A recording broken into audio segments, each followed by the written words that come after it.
Hey YouTube, just wanted to make a very quick video on the new Sony A6300, which is a replacement of the A6000. Just got announced today. I wanted to wait a little while before actually doing this. I know there's lots of videos out there people have already made, jumping the gun a little bit, and reporting some things which are not correct about this camera.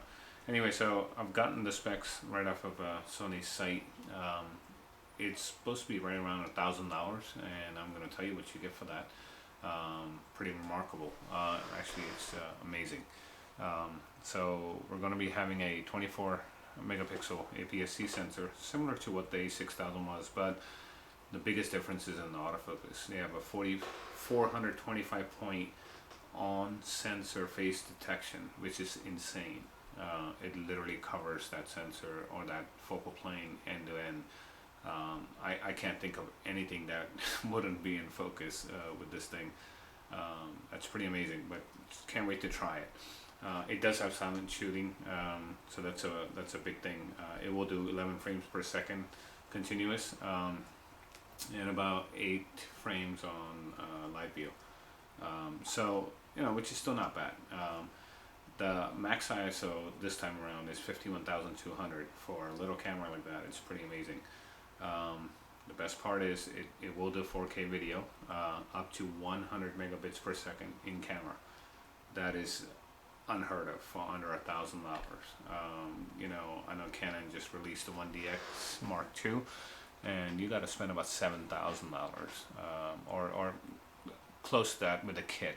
The body alone is like $6 grand. So you're talking about this being a camera which is $1,000, 6 times less the cost. I understand it's not full frame, and you can argue it all day long. That's fine.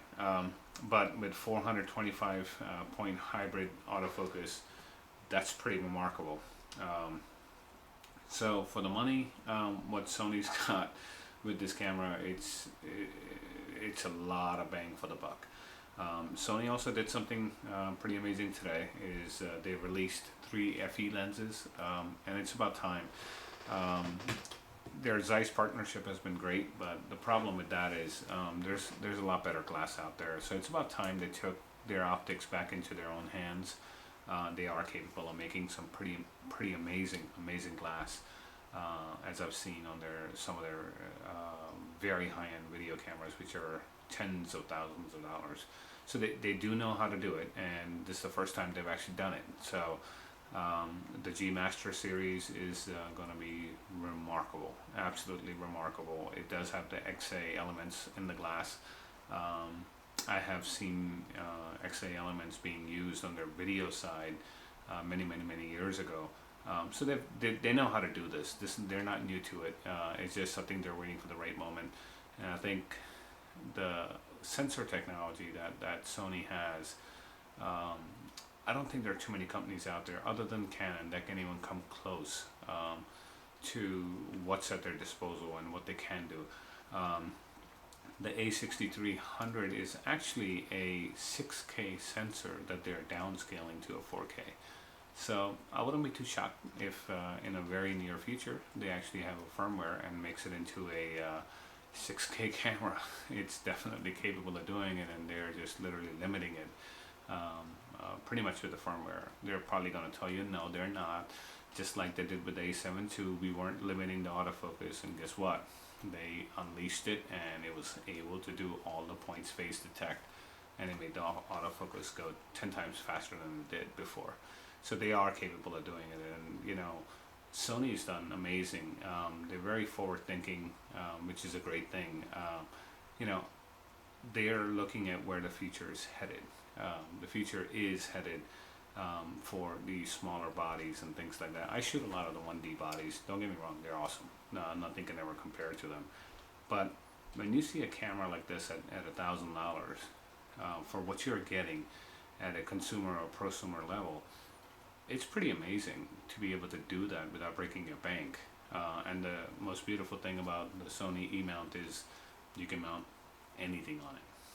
That's the beauty of it. You can put native glass, you can put glass from 50 years ago. You can put a Leica lens on it. You can put a Canon lens on it. You can put a Nikon lens on it.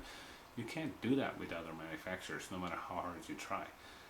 So they've got that right. So it would be, kind of refreshing for Canon to come out with something, on the mirrorless side of things, maybe a full frame, and include the adapters to be able to use their own lenses, other lenses, and adapt lenses from other manufacturers onto the sensors. So I think Sony has really flourished in that as a company, and they have always stood up to what the photographers have asked for and delivered it quickly without too much red tape and waiting around for years just to get improvements. The 1D Mark II that was released, 1DX Mark II, just yesterday, it's a great camera. It's $6,000.